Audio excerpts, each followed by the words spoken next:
Well, a warm welcome to today's talk, Thursday the 8th of June. Now I'm going to be showing you a video in a minute about the new cooperation between the World Health Organization and the European Union. Now there's a new a new word here called digital health. Now until a few days ago I can't say I'd ever heard of digital health certification or documentation, but there's this new idea, digital health, and apparently it's completely essential to your well-being, so I think you better pay attention to this video. Now this video contains no reference to signatures having state authority, I'm pleased to say, no mention of totalitarian systems, no mention of global surveillance, no mention of coordinated global digital control, no mention of mission creep, no mention of thin end of the wedge, no mention of double speak, and no mention of sanctions for punishment. So don't worry, there's nothing to be concerned about. Now just before we watch the video, I just want to show you some posters that are completely non-related to this, just a different topic. These are from the Ministry of Truth in Carlisle, which is where I live. This first one says, "How dare you question me?" This next one says, "How dare you think for yourself?" We don't want people thinking for themselves. This next one says, "Dictators hate truth." "How dare you have doubts?" is another poster from the Ministry of Truth in Carlisle. And "Seek truth, not power" is another one. And we also, when possible, like to light up darkness. Now, I'm pleased to say there's not actually a Ministry of Truth in Carlisle. It's actually a building occupied by some very friendly people. It's just rather brutalist architecture. Let's watch the video now.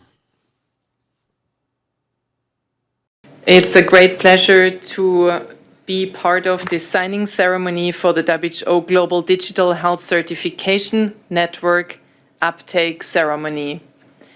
The COVID-19 pandemic highlighted the value of digital health solutions in facilitating access to health services.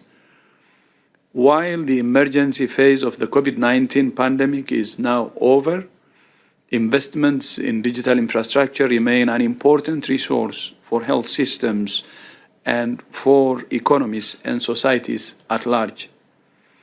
Like many countries, the European Union made significant investments in COVID-19 certificates to help people move around as safely as possible during the pandemic.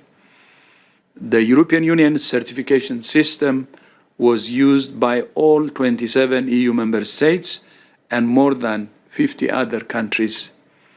Building on the success of the EU system, WHO is proud today to launch the Global Digital Health Certification Network. So thank you so much to European Union for the excellent certification system that you have transferred to us, and we have the chance to build on it. WHO will begin operations of the network today with the existing COVID-19 certificate as a global public good. Soon after, we will expand this infrastructure by incorporating other use, such as a digitized international certificate of vaccination, routine immunization cards, and international patient summaries.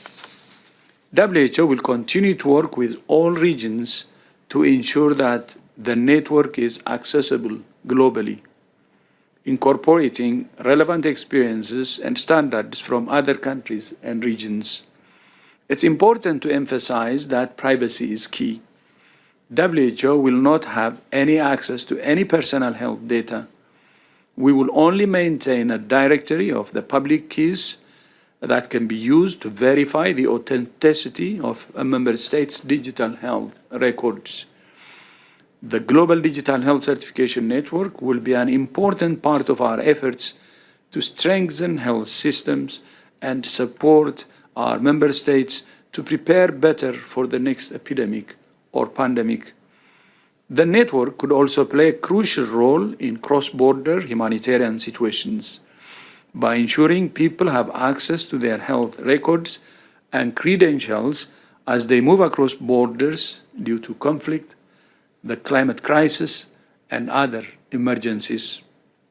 WHO would like to thank again the European Commission for its partnership and support, and for advocating the EU member states and other participants that they migrate to the WHO network.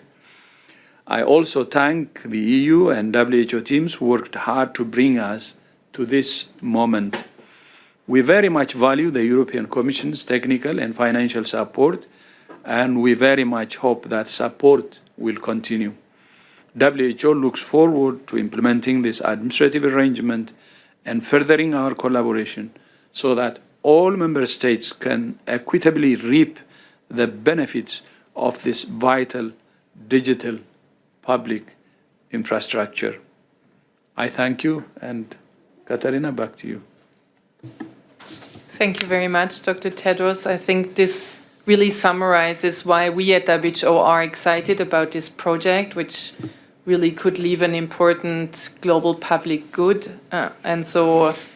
We look forward to hearing from you, Commissioner Kyriakides, about why this is important from an EU perspective. Thank you. Over to you. Thank you so much, Dr. Tedros. Ladies and gentlemen, first of all, I'd like to start by thanking you for inviting us to Geneva today. Last November, I had the opportunity to welcome Dr. Tedros to Brussels, where we presented our vision for stronger cooperation and leadership through the EU Global Health Strategy. At that time, we agreed to work even closer together for better global health. The pioneering digital partnership we are launching today is the opening of a new chapter in our partnership. The WHO is a cornerstone of the global health architecture and an indispensable ally for our European Health Union. For the European Health Union, today is also an important day for our contribution to global health. A central pillar for the EU's COVID response is the EU Digital COVID Certificate, which is now being scaled up to global level. This was developed in record time, in the most difficult period of the pandemic. This unique open source system, built on the power of science to get our economies and our societies moving again. It showed our citizens the light at the end of the tunnel and protected at the same time public health amid the uncertainty of the pandemic. And this EU success story quickly became a global standard. We worked hard with all our international partners to ensure that their national certificates could be recognized under the EU COVID certificate framework. Today, the framework has already been taken up by almost 80 countries. It is truly an example of what we can achieve when the world comes together. And I'm delighted that as of July 1st, the World Health Organization will take up the framework of the EU Digital COVID Certificate. Although COVID-19 is no longer a public health emergency of international concern, this new system will remain a key part of our global preparedness to face future health threats.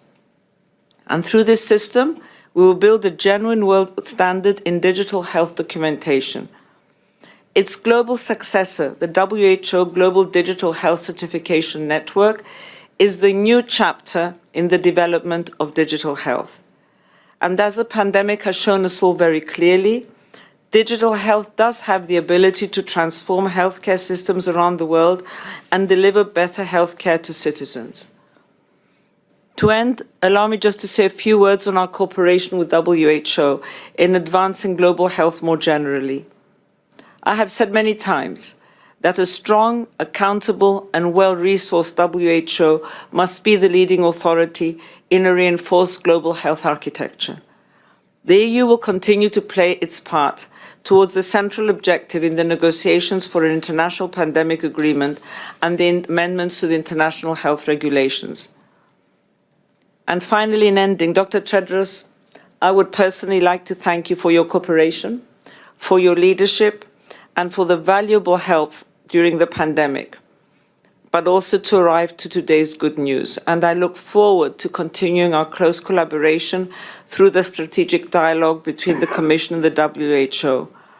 I believe that, as in other occasions, during these last very difficult 3.5 years. The WHO and the EU have come out stronger, have come out more determined, and we have come out more united to improve global health.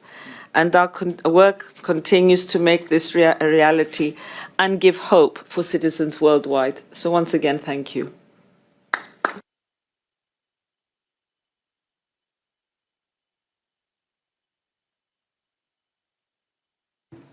So on this inspiring note, thank you so much also for highlighting the importance of our partnership overall, as well as the potential and opportunity of this specific project, which we at WHO are deeply committed to build out from.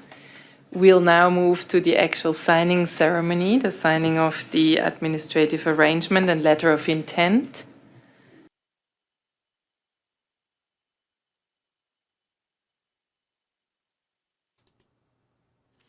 So there we have it. We have to learn some new language now, some new speak, don't we? Digital health certification and documentation. Interesting ideas, but obviously indispensable. Now, this is necessary for safely moving around the world, apparently. It's building on the excellent work from the European Union, their digital health apparatus developed during the pandemic.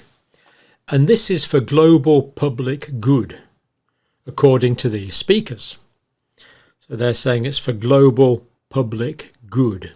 You might have different opinions, but that's what they're saying. There's going to be progressively more digitalization. This is just the beginning of all these great things that are going to happen to improve, what was the phrase? Oh, that's right, digital health. Digital health. You were pleased to hear that privacy data is going to be protected. This is going to improve access to health across borders and maybe even who travels across borders, who knows. There's going to be a vital digital infrastructure between countries. So they'll be able to talk to each other about, oh, I don't know, maybe about me, who knows, I don't know what about. We learn that the European Union, the WHO, is an indispensable ally. This is from Stella Kirk, let's call her Stella K. Now, this new system in the European Union was developed in record time, and thankfully it wasn't built at the speed of science, but it was built on the power of science.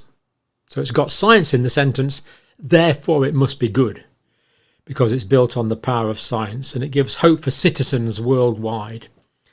The European Union and the WHO are giving hope to citizens worldwide. Built on the power of science, digital health certifications. And did you notice Stella crept in there the international health regulations, which some people have critiqued in the past. And she appreciated the valuable help from Dr. Tedros during the pandemic. I can't quite think of an example now, but I'm sure there was plenty of things that he did during the pandemic that were valuable, and they comment that it's inspiring. So pretty full-throated endorsement there, really. You might have some concerns, but anyway, you might have some concerns, but oh, there's that poster I put on earlier.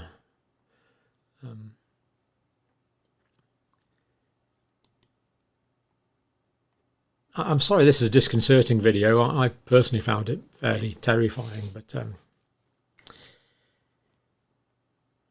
we'll leave it there. Thank you for watching.